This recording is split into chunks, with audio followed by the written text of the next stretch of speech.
আজ সারাদিনই বৃষ্টি নামতাছে। সকাল থেকে একটু ছেড়ে ছেড়ে বৃষ্টি হচ্ছে। তো বৃষ্টির দিনে একটু ভাজা পোড়া খেতে ভীষণ মজা লাগে। এর জন্য কিছু ময়দা নিয়েছি, তার সাথে দিয়েছি কালো জিরা। কালো জিরা দিয়ে আমি সুন্দর করে একটা আটা মতে নিয়েছি। আপনারাও সেম এভাবে মতে নেবেন। আর দেখেন আমি হাতের সাহায্য মেশ করে নিয়েছি। আর হ্যাঁ বন্ধুরা, আমি আজ বানাবো আলু পুরি। এর জন্য আমি ময়দাগুলো নিয়েছি। দেখেন আমি হাতের সাহায্য বল করে নিচ্ছি।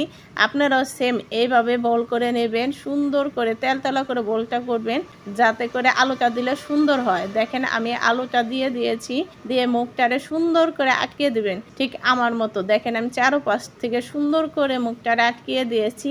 এখন আমি একটা পুরি আকার শেপ দেব, যেহেতু আমি পুরি বানাবো।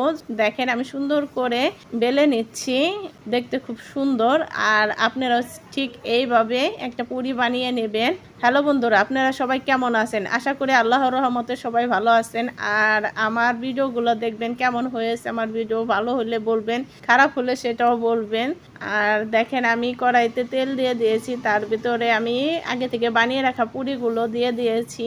এখন একটু তেল উপরে আমি ছিটিয়ে ছিটিয়ে দিচ্ছি। দেখেন কি সুন্দর করে ভেজে নিয়েছি, কি সুন্দর হয়েছে আমার পুরি ভাজাগুলো।